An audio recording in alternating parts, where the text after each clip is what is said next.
Gimana hostnya Beim? Udah boleh dimulai? Udah ya?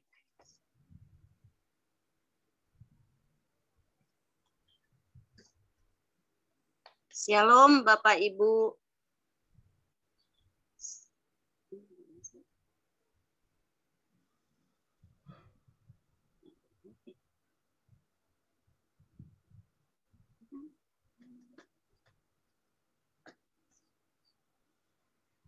Selamat malam Bapak Ibu.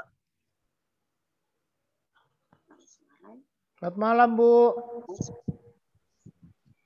Selamat datang di ibadah rumah tangga yang dilakukan secara virtual melalui aplikasi Zoom pada malam ini. Sebelum memulai kebaktian malam ini, mari kita ambil waktu untuk bersaat teduh. Kita mulai.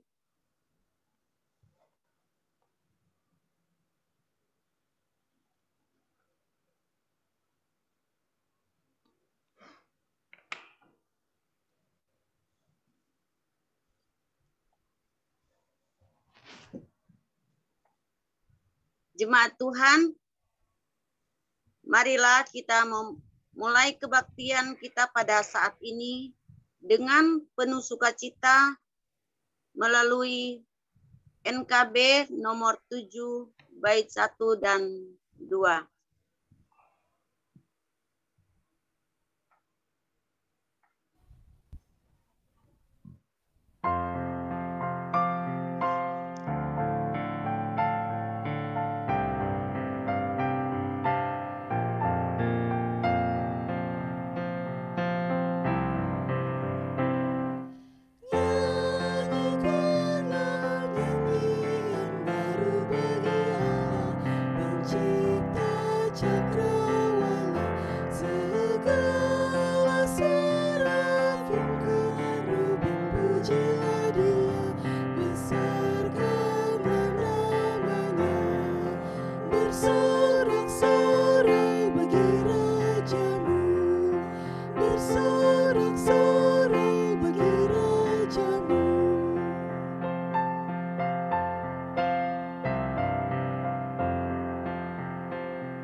Khotum dan salam. Marilah kita bersekutu bersama dalam kebaktian rumah tangga secara virtual. Ini dapat berlangsung dalam pengasihan Allah yang telah menciptakan langit dan bumi, serta isinya dan senantiasa memelihara serta memberkati hidup kita. Amin. Amin.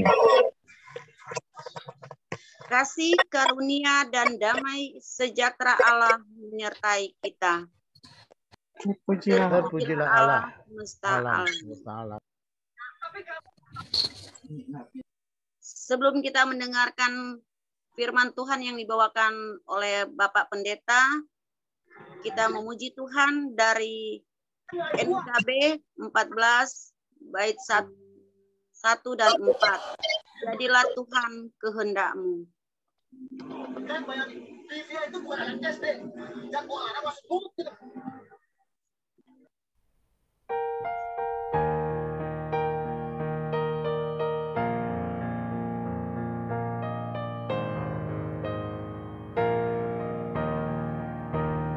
Jadilah Tuhan kehendak-Mu, ku tanah liat di tangan-Mu, bentuklah aku sesuka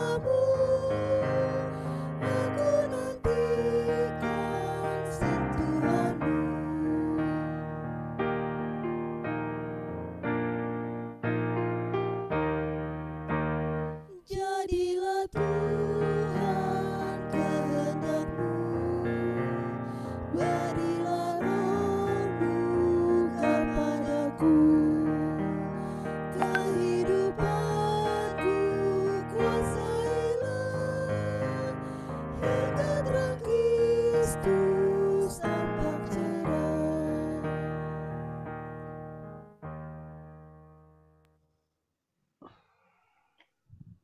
Saudara, kita bersama, kita berdoa, kita memohon penyertaan Tuhan dalam kita membaca firman Tuhan. Mari kita berdoa. Bapa dalam sorga, kembali kami hadir di hadapan hadirat-Mu, sungguh dalam keberadaan kami. Kami percaya Engkau selalu menyerta, selalu memimpin kami, dan Roh-Mu selalu ada di sepanjang jalan hidup kami.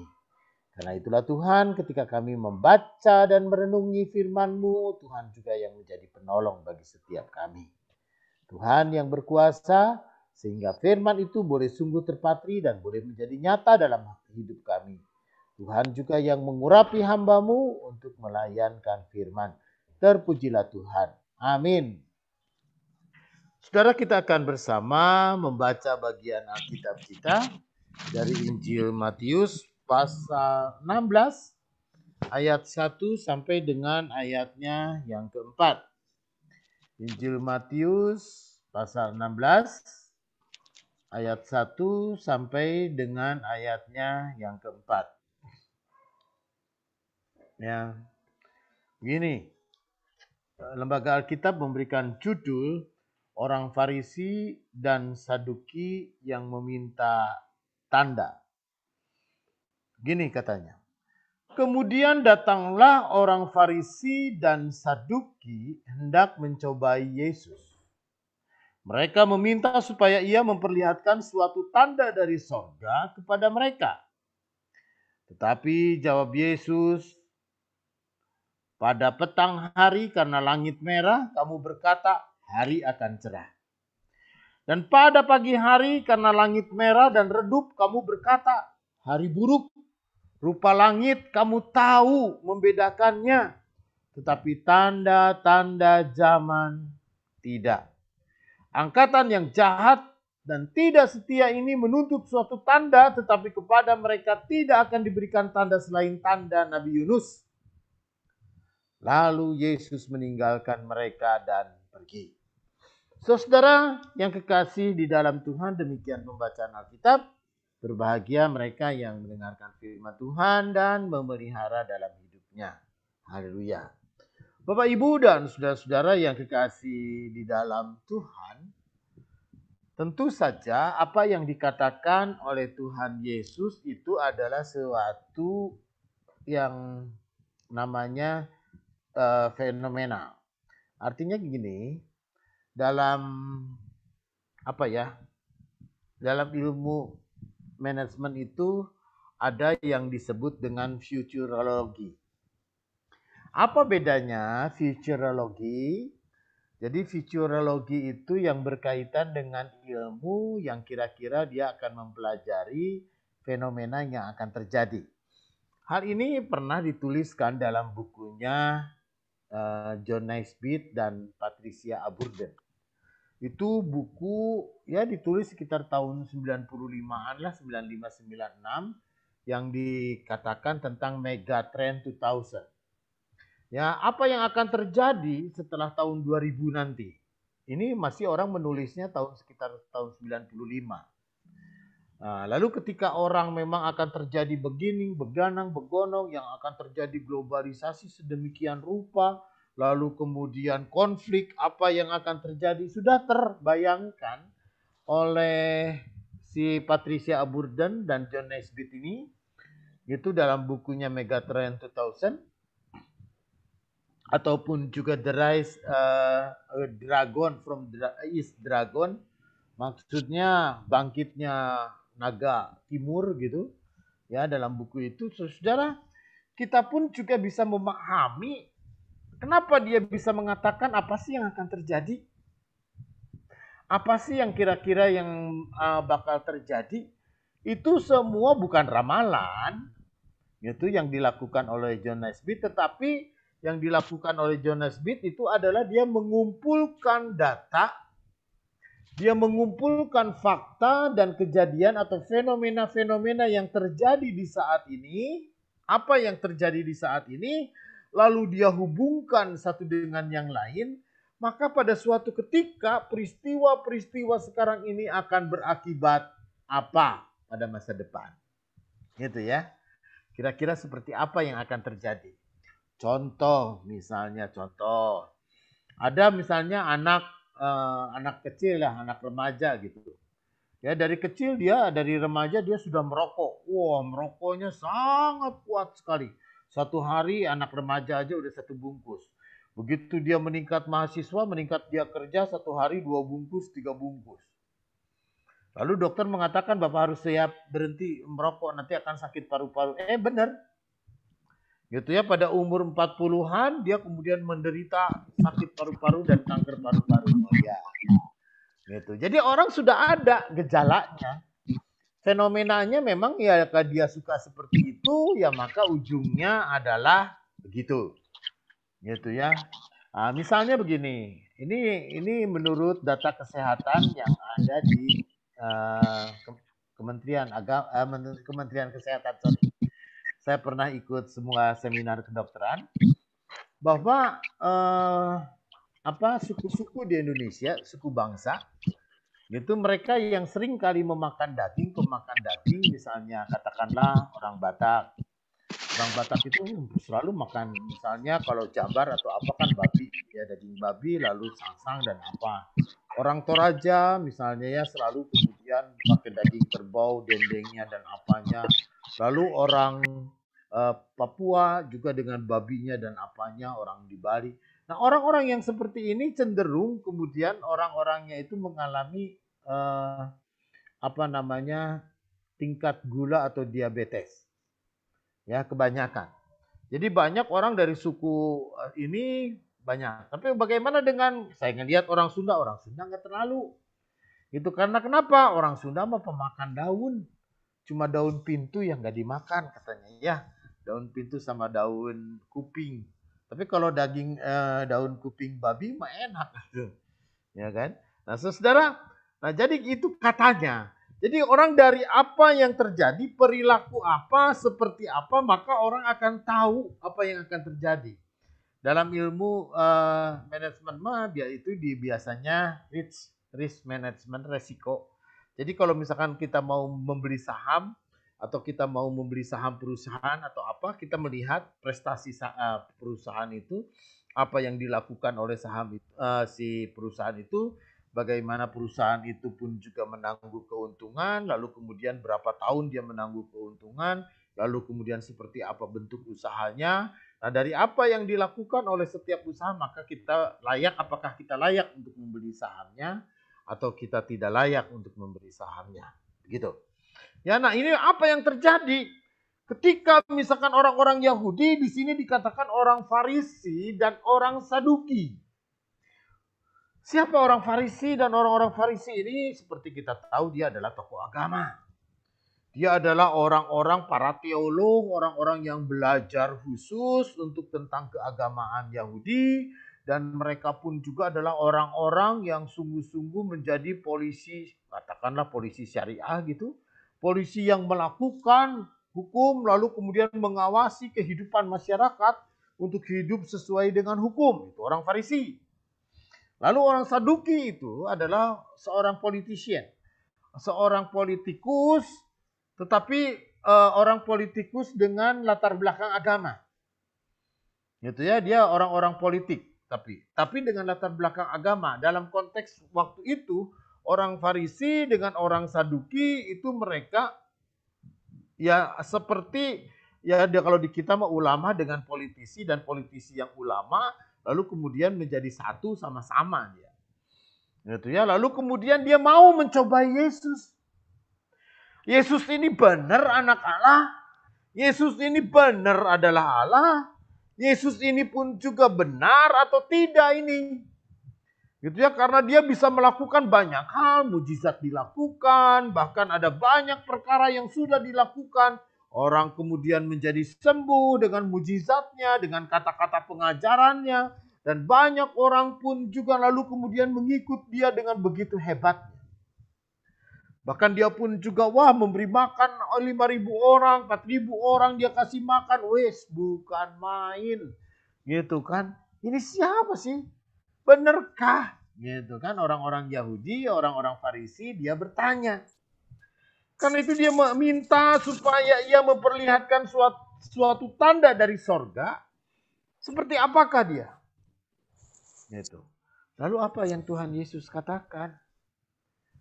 Gitu kan, kalau kamu melihat langit aja kamu bisa tahu kok. Begitu langit merah di ujung, wah ini hari akan cerah. Begitu langit menjadi suram, wah hari ini mungkin akan hujan ataupun juga mendung. Saudara, semua orang bisa ngerti, semua orang bisa paham. Gitu. Tetapi mengapa, kata Tuhan Yesus, kamu tidak memahami tanda zaman sekarang? Gitu. Apa yang dilihat dari tanda zaman, fenomena-fenomena yang terjadi di zaman itu. Dan Tuhan Yesus mengatakan, saudara, ayat yang keempat, angkatan yang jahat dan tidak setia menuntut suatu tanda. Tetapi kepada mereka tidak akan diberikan tanda selain tanda Nabi Yunus. Apa yang dimaksud dengan tanda Nabi Yunus, saudara? Yaitu ada dua hal tanda Nabi Yunus. Yang pertama adalah bandel. Ya, Nabi Yunus itu kan cirinya bandel. Ketika ia disuruh pergi ke Ninive, marah, gak mau dia. Dia malah kemudian dia menolak perintah Tuhan untuk ke Ninive, lalu kemudian dia pergi ke Tarsus. Dan apa yang terjadi dengan dia ketika dia pergi ke Tarsus, lalu kemudian dia kapalnya kena gelombang, lalu kemudian diambil undi, lalu ternyata ini semua karena Yunus, lalu Yunus dibuang, ditelan ikan pada 3 hari, lalu kemudian dimuntahkan. Tanda yang kedua, saudara, dari Yunus adalah bukan hanya soal orang jadi bandel, tapi tanda yang kedua itu adalah Yunus yang ditelan ikan 3 hari, lalu kemudian akan dikembalikan pada hari yang terakhir. Hal ini akan menunjukkan bahwa Yesus pada waktunya dia akan mati selama 3 hari. Lalu pada hari yang ketiga dia akan bangkit dari antara orang mati. Itu yang dimaksud dengan tanda Yunus. Kurang apa lagi, kata Tuhan Yesus. Yunus sudah memberi tanda.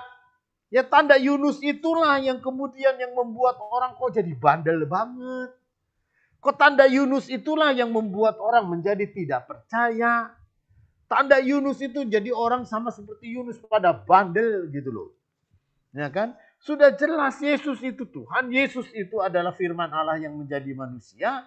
Yesus itu yang mati dan bangkit pada hari yang ketiga. Tapi tekewai banyak orang yang menjadi tidak percaya. Tapi orang tetap aja mencari tanda.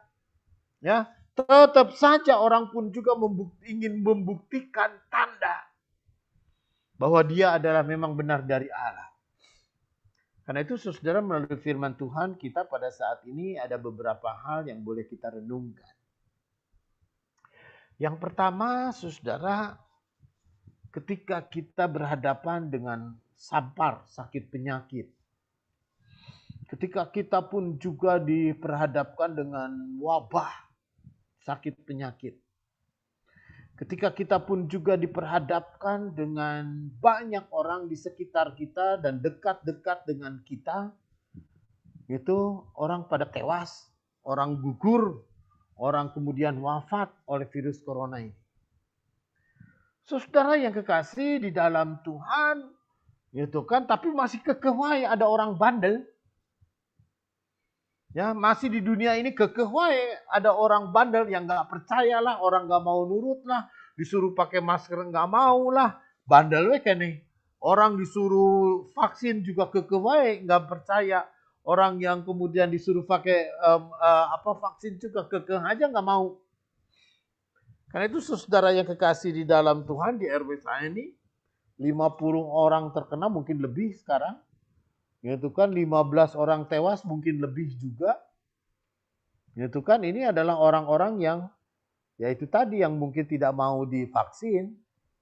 Yaitu orang-orang yang kemudian menyebut diri lalu vaksin itu haram dan tidak perlu, yang menyebut nyawa itu punya Allah, ya sudah. Selesailah urusan dia. Gitu ya. Tetapi saudara yang kekasih di dalam Tuhan, ya kemudian fenomena-fenomena ini pun juga mengerikan. Ya, ada teman saya di Belanda, Waktu itu di Belanda udah sempat reda. Ya, menjadi semacam flu biasa. Lalu Perdana Menterinya mengatakan ya bolehlah orang copot masker.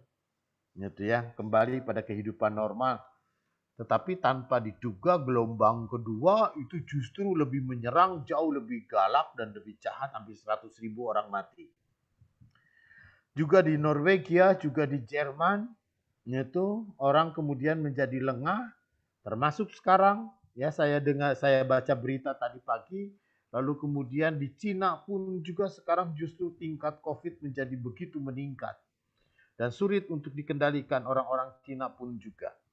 Nah, saudara yang kekasih di dalam Tuhan, mungkin kita akan mengatakan, Tuhan ini apa sih? Ya, apa yang mau terjadi dengan hidup dunia kita? Apakah dunia kita ini pun juga menjadi sama seperti tahun 1910 ataupun juga hampir tahun 1800 awal abad 19? Mungkin ini adalah fenomena 100 tahunan. Itu di mana 100 tahunan itu orang memasuki seleksi alam gitu. Ya, seleksi alam, mereka yang kuat lalu kemudian dia hidup, mereka yang tidak kuat kemudian mereka menjadi mati. Nah, saudara yang kekasih di dalam Tuhan, pokoknya ya jelas tanda apa? Gitu. Apa kamu tidak melihat tanda? Ya, orang kalau melihat tanda langit merah, langit pun juga mendung dan apa kita bisa ngerti kok. Gitu ya, itu yang Tuhan Yesus mau katakan. Tetapi saudara, apa yang Tuhan Yesus mau katakan bukan hanya soal kita menyikapi ya peristiwa, fenomena dan kejadian-kejadian yang ada dalam hidup kita. Tetapi yang mau Tuhan Yesus mau katakan pada saat ini bahwa Yesus yang memiliki tanda Yunus, Yesus yang mati dan Yesus yang bangkit dari antara orang mati, itu adalah Yesus yang menjadi pokok pengharapan dan Yesus menjadi pokok kekuatan dan iman kita. Menjadi pokok iman, pokok pengharapan, dan itu adalah hidup, ya pokok hidup dan kekuatan yang kita miliki. Karena itu saudara yang kekasih di dalam Tuhan, melalui firman Tuhan kita pada saat ini, gitu kan, kita pun juga kita harus mewaspadai dengan tanda-tanda. Ya, tanda bahaya, alarm, wabah, sakit, penyakit, dan macam-macam ini jangan membuat kita menjadi sombong, jangan membuat kita menjadi lengah, jangan membuat kita pun juga menjadi seenaknya. Gitu. Tetapi kita justru dengan kondisi-kondisi yang kemudian membuat kita ada di tengah-tengah bahaya yang seperti ini, saudara, maka alarm tubuh kita mestinya mewaspadai. Ya, alarm tubuh kita pun juga harusnya menjaga-jaga. Alarm hidup kita pun juga harusnya kita pun juga semakin menjaga diri di tengah-tengah realitas kehidupan kita ini. Karena itu Bapak, Ibu, dan saudara-saudara yang kekasih di dalam Tuhan, apa kita mencoba tanda-tanda yang kita pahami. Saudara, ini semua jangan membuat kita malah sama seperti Yunus yang bandel. Ya, jangan membuat kita menjadi sama seperti Yunus yang keras kepala. Jangan membuat kita pun juga menjadi sama seperti Yunus yang kemudian membelakangi kehendak rencana Tuhan. Ataupun juga kita menolak firman Tuhan. Ataupun juga kita menolak perintah Tuhan. Tapi tanda-tanda Yunus yang dimaksud melalui firman Tuhan kita pada saat ini, ya, dengan melalui tanda-tanda yang terjadi mestinya membuat kita semakin dekat dengan Tuhan. Membuat kita semakin patuh kepada Tuhan. Membuat kita pun juga semakin hidup bergantung kepada Tuhan. Membuat hidup kita pun juga semakin menantikan kuasa dan mujizat Tuhan di tengah-tengah berbagai macam bahaya pada saat ini. Karena kita punya Tuhan Yesus yang bangkit dari antara orang mati, Yesus yang berkuasa, dan Yesus yang mampu mengatasi segala sesuatu. Karena itu saudara, di tengah-tengah tanda-tanda bahaya dan apapun yang melingkungi hidup kita, kita hanya boleh meyakinkan dan mempercayakan dan menyerahkan diri kita dan mempertaruhkan hidup kita hanya kepada Tuhan Yesus saja. Amin.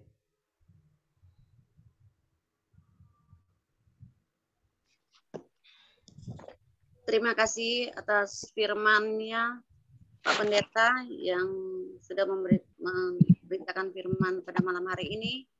Kiranya firman yang kita sudah dengarkan bersama-sama tadi boleh menjadi kekuatan di dalam kehidupan hari lepas hari. Sekarang kita datang pada persembahan. Untuk menghantar persembahan, kita ambil dari kitab 1 Tawarik 29 ayat 17a. Aku tahu, ya Allahku, bahwa Engkau adalah penguji hati dan berkenan kepada keikhlasan. Maka aku pun mempersembahkan semuanya itu dengan sukarela dan tulus ikhlas. Diberikan kesempatan kepada jemaat untuk memberikan persembahan sebagai ungkapan syukur, penyertaan Tuhan, dan upaya mendukung segala penata layanan di GKP Efata Cakung yang dapat dikumpulkan di gereja atau ditransfer ke nomor rekening BCA atas nama Margareta Semual. Marilah kita dengan penuh sukacita membawa persembahan kepada Tuhan dengan menyanyi bersama-sama melalui NKB 126 bait 1. Tuhan memanggil.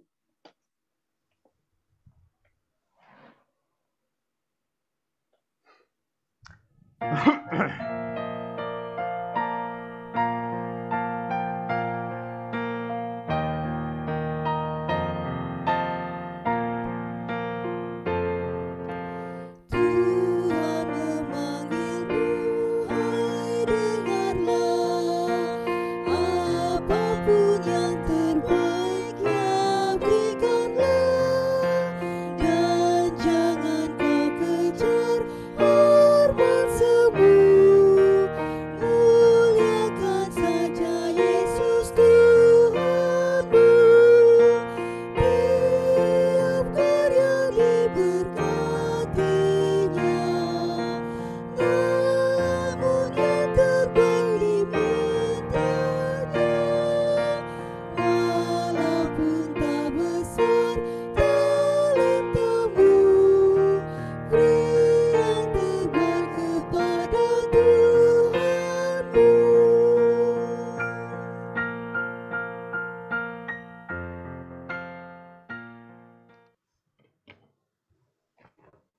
Baik, saudara-saudara, kita bersama menaikkan doa syafaat. Mungkin Bapak Ibu ada pokok doa yang kita bawakan dalam doa syafaat. Silakan. Oke, kalau tidak ada, mari kita bersama kita berdoa. Bapa dalam sorga, ajari kami untuk kami boleh memahami tanda zaman. Di tengah-tengah wabah, di tengah-tengah bahaya, dan di tengah-tengah ancaman, di tengah-tengah berbagai macam situasi, peperangan, gempa bumi, apapun juga yang ada, saudara, kami percaya semuanya menjadi bagian tanda-tanda yang Tuhan sampaikan. Agar kami lebih mengerti akan rencana Tuhan. Jauhkan diri kami dari kecenderungan melakukan sama seperti Yunus, membelakangi kehendak Tuhan, bahkan bersikap membantah dan kemudian menjauhkan diri dari rencana Tuhan. Kami pun juga bahkan memberontak terhadap Tuhan. Karena itulah Tuhan Allah Bapa dengan tanda-tanda yang ada, ajari kami untuk kami semakin mendekat kepada Tuhan. Semakin percaya, semakin bergantung, dan semakin hidup di dalam Tuhan dalam kedekatan kami kepadamu. Karena itulah Tuhan Allah Bapa, Yesus Tuhan adalah juru selamat kami. Yesus Tuhan adalah juru selamat yang mati dan bangkit, yang sungguh bisa diandalkan. Karena itu kami mau percaya dan menaruh kepercayaan dan mempertaruhkan hidup kami di dalam tangan Tuhan. Dan Tuhan juga yang menjadi penolong ketika banyak saudara-saudara kami yang harus bergumul. Bukan soal dengan sakit penyakit atau isolasi mandiri, tapi juga mereka bergumul dengan soal pribadi, keluarga, dengan pekerjaan dan juga usaha. Kiranya Tuhan yang menolong. Dan Tuhan juga yang menyertai saudara-saudara kami yang dalam proses penyembuhan atau mereka yang sedang dalam kelemahan tubuh, mereka dirawat di rumah atau di rumah sakit.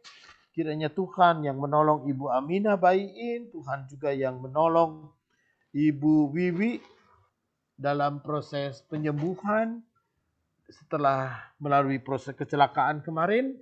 Tuhan juga yang menolong Bapak Sutarjo dan Ibu Murniati. Kami percaya Tuhan jugalah yang memimpin mereka. Agar oleh karena sakit dan penyakit ini pun juga pemulihan jamahan Tuhan akan mengembalikan mereka supaya mereka boleh sehat sebagaimana awalnya. Tuhan juga boleh memberkati saudara kami Bapak Polman Simanjuntak dan saudari Noelani Eliana. Tuhan juga yang memberkati dalam proses isolasi mandiri ini, maka jamahan Tuhan juga akan memulihkan kembali kesehatan. Karena itulah Tuhan Allah Bapa, wabah penyakit yang mendunia ini di mana-mana banyak yang terjadi dan bahkan sekarang pun juga peningkatannya begitu nyata di banyak negara. Kiranya Tuhan yang menolong, karena Engkau adalah Allah yang sangat berkuasa untuk menyertai setiap kami. Dan bahkan di tengah-tengah kelemahan tubuh dan sakit penyakit dan ancaman-ancaman ini, kiranya Tuhan Yesus yang menjadi penjaga dan pelindung bagi kami. Sungguh Tuhan juga boleh memakai gereja, dan gereja ini pun juga boleh menjadi berkat bagi sesama yang menyertai. Yang bagi sesama di mana kami pun juga boleh menyalurkan berkat bagi mereka. Dan Tuhan Allah Bapa, hanya ke dalam tangan-Mu, dalam kelemahan dan juga di dalam kerapuhan, sungguh kami mau pertaruhkan hidup dan masa depan kami. Tuhan memberkati juga setiap kami dan seisi rumah kami. Terpujilah Tuhan. Amin.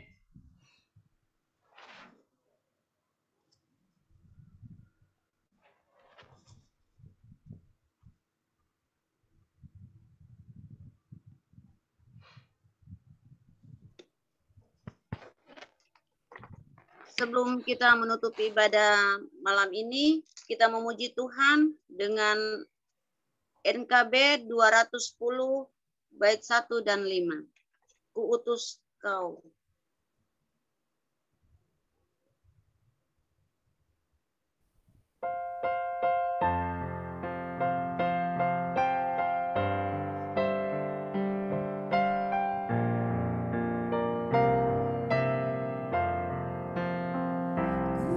Kuutus kau mengabdi tanpa pamrih, berkarya terus dengan hati teguh. Meski dihina dan meragukan, kuutus kau mengabdi bagiku. Kuutus kau mencari sesamamu yang hatinya segar terbelenggu, untuk menyelami karya di Kalvari. Kuutus kau mengiring langkahku. Karena Bapa mengutusku, kuutus kau.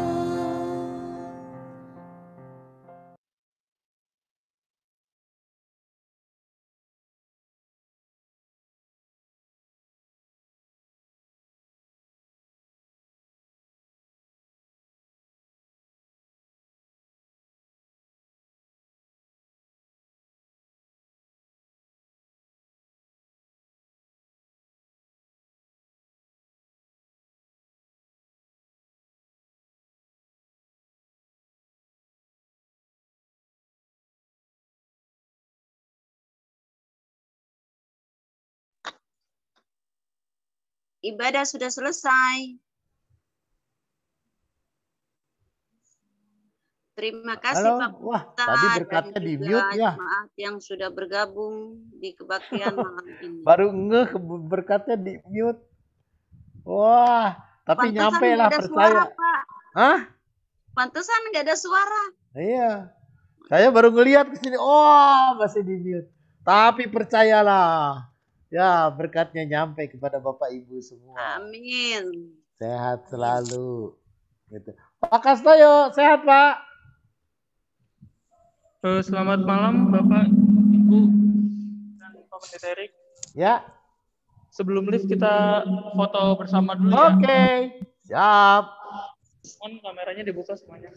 Oke, dibuka lah. Nih.